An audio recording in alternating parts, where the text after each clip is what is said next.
You can take the girl out of Nigeria, but you cannot take the Nigeria out of her. So that's me.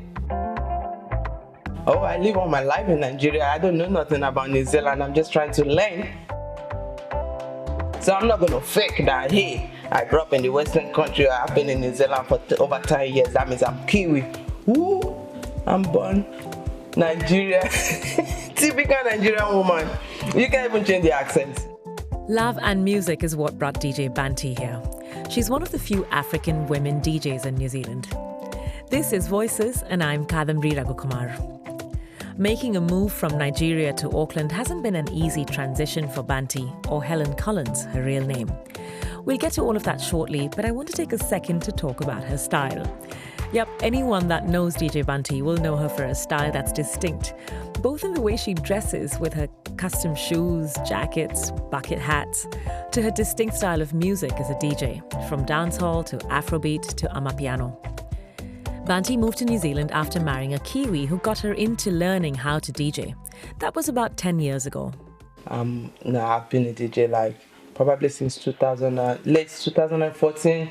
I think your name is synonymous with Afrobeats in New Zealand in many ways. Ooh, I would love to hear that. Thank you for telling me. I feel like I was staying in a blind fold. Nobody knows me.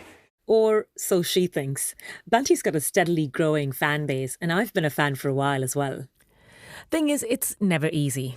December 18th marks International Migrants' Day, and it's a good time to remind ourselves as immigrants that moving from your home country in pursuit of a better future, more opportunities, or even just out of love or curiosity, there's a huge amount at stake and several odds to overcome. For Banty, making a name for herself in New Zealand playing music that she knows and loves deeply and advocates for, it couldn't have been easy. Oh, well, having a backup support like my husband, yeah, I think probably it made it a little bit easier than most people in the industry because, to be frank, being a creative act in New Zealand is quite tough. Really tough, man. When I say tough, it's tough. Coming from Nigeria, it's never as tough as this because, they say you use money to make money. But it's not like that in this country. With or without your money, you're still going to struggle. Because to get the people out it's not even funny. Banty tells me about her life in Abu Dhabi and Lagos, where I guess lots of factors mean there's a massive market for DJs. People are out partying virtually every night of the week. But coming to New Zealand and finding that it's just a couple of days a week, if that, where a DJ makes regular money, meant Banty needed to explore other options. You need backup speaker, backup, something to fall back, job to fall back on. Because look at the entertainment life in New Zealand, the industry. Clubbing is just 2 nights a week, while in other countries 6 days a week. But you're making it work here, so you're doing a bunch of other things like your food, your fashion. Just pushing it. The food business pays more than the DJing anyways. If there's one thing about DJ Banty, it's her enterprising spirit. She can cook. She sees a gap in the African food scene here, so she sets up a side hustle that became a little more than a side hustle. Bibuka, her catering business to make authentic Nigerian food. So I'm so proud to say that I see this food business. Nigerian food, Nigerian jollof, egusi and fufu. Nah, it's a go. I love it. And yeah. So it's popular, you think there's a market for that in New Zealand? Oh yeah, I think there's a market for it. So you're not disputing that jollof is from Ghana? Oh, Nigerian jollof is the best. Don't go there. What was growing up in Nigeria like? Ooh, rugged. As far as you're poor, when you're poor, it's rugged. You have to be rich to be happy. Nah, it's rugged, man. Growing up in the street of Lagos, man, it's really rugged, man. I don't even know where to start from, especially when you're poor. There's level to poor, but where I come from, man, we're from the south side of Orili, which is where the poverty is stricken people living in a slum on top of canal, shit, nah, it's rugged. I'm so grateful to escape that poverty, man. I'm so grateful. How did it shape your perspective on Seeing life? Yeah. Oh man, I'm not scared of nothing because I see people drop dead literally every day. So I just live my life as it comes, try to be happy. As far as I can feed, I have good roof over my head. Man, I'm the most happiest girl. Like right now, I'm living for my mom, her grandmom. In fact, I'm living for all my family. Living this life right now. I'm living. I'm happy. I'm really grateful to God. She flies that Nigerian flag really high here in New Zealand. Nigeria is a whole continent on its own. Like we have over 200 and something languages in one country, in one country which is like 56 states, different food. And different tribes, different dialects. So those tribes, and I don't fit in nobody's tribe. I'm Nigeria as a whole. Those tribalism is a big problem because they fight each other, and I don't want to be part of this fight. First of all, let's work as a Nigeria on how to move our country forward as a Nigeria, because nobody cares about your village or your tribe. Banty's been wanting to push at her events more than what the stereotype for African DJs is, to push beyond Afrobeats. Sure, she's Nigerian and the association is strong with Afrobeats, but does that limit what tends to be expected out of her as a DJ? Do you find that that's kind of changing the way people view DJs from Africa in New Zealand? Thank you asked that question, because the problem with music right now, they've put music in such a box, and genre, especially the genre, is like a big thing. Not all music from Africa is Afrobeat. Yeah. And the hip hop is not just for the African Americans alone. You get that? Even the dancehall is not for the Jamaicans alone.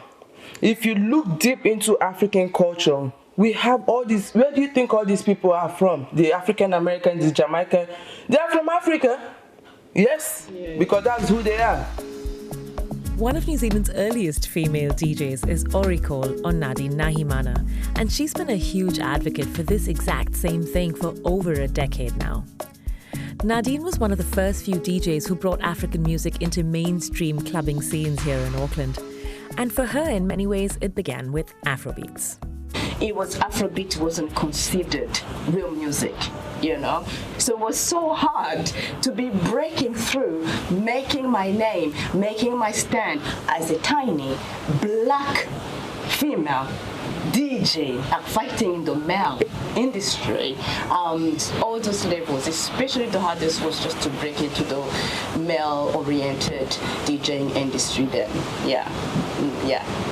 And on the top of that, convincing them that this is the type of music that we like. I mean, don't judge us. We love this music. It makes us dance and forget about stress. So it was all those levels. What's your favorite genre to play? That's a tough one. Is there a favorite genre you like to play? I don't think I have a favorite one. First of all, I grew up in East Africa, so we've got a different beat than the Afrobeat, you know. And then we've got Congo, which is a different beat, and I grew up on that. Zimbabwean, I lived there for a minute, so I loved that bit. So it's not really about favorite. It's just about putting together a playlist, always think about the audience. Like, if I like this, that person is gonna like that. And making sure that I introduce new things. Nadine moved from Auckland to Burundi in 2005 and studied communications at Massey University. Pretty quickly, she identified a gap in the events and entertainment market for the African diaspora and started getting into organising gigs, club nights, events all across Auckland from 2013. She's since become a regular DJ at the Splore Festival and runs a bunch of African events with food, music, fashion all across Auckland every year. But like Banty, she tries to make sure people know that there's a lot more to club music from Africa than Afrobeats. Afrobeats did take over at a certain moment, and then my piano just came recently as well and took over. However, like whenever I was being hired to DJ, I didn't even have to explain myself. I will go there and I will mix it, because it's also like recently when I can go and see another person playing like Congolese music, I'll be like, whoa, another DJ, I'm like, whoa, that is good. So you are going out of just Nigeria, you're getting out just from Ghana, from South Africa. Now you are understanding that actually there's some music. Congolese music is very important in the history of music. It fed almost, all the other genres. And that's why for me, I'm like, look, whether you're coming to see me thinking I'm going to be playing Afrobeats, I'm going to hit you with a Zimbabwean tune, and I'm pretty sure the Zimbabwean in the club are going to be like, wow, because not many people drop Zimbabwean tunes in the club or Congolese music in the club. But we do have a lot of Zimbabweans music that come and enjoy Afrobeats. Like I'm a piano, we do have a lot of Congolese that come and enjoy Afrobeats. And for me, I wanted to cater to everyone and do justice to the different countries of Africa as much and as possible as I can, basically. But yeah, I don't, even when I go explore, I don't go there thinking I'm just going to stick to one genre at all. I mix it up, because most of the people now have got Shazam, you can just Shazam it and you can go home and listen to it later. And that is what certain music actually, if you give it a moment, they are the ones that are Zimbabwean music. They've got a special beat that actually that you can't stop. You're like listening to it. It's different from Afrobeat, different from that beat, but it's just so lively and so nice and so hot that I found a pleasure in playing those tunes and seeing how people come and say, what was the name of that tune? What was the name of that tune? Because it's not everywhere, it's not easily accessible, and it's so that is where I get my pride from, introducing people to new music. So while the scene for African music, events and DJs here in New Zealand is growing, the number of women DJs from the continent pushing their style is still pretty small.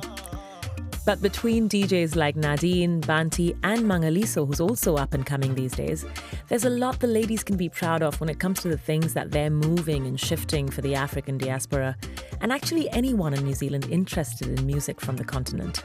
By me sitting here and seeing all these other females that are owning it, and they're also expanding, like this whole campaign, if I may call it, of introducing music from a small community as Africans in New Zealand, and as being established like that. Now we've got clubs where you can go and, you've got African music, and never go hungry when you're looking for African vibes in Auckland anymore. They are like even Sunday sessions these days. I mean, I was a DJ and I was an event manager when I started then, so I was doing everything by myself. Got to a point I'm like, now I'm going to leave the event management because people are picking it up for me, thank goodness.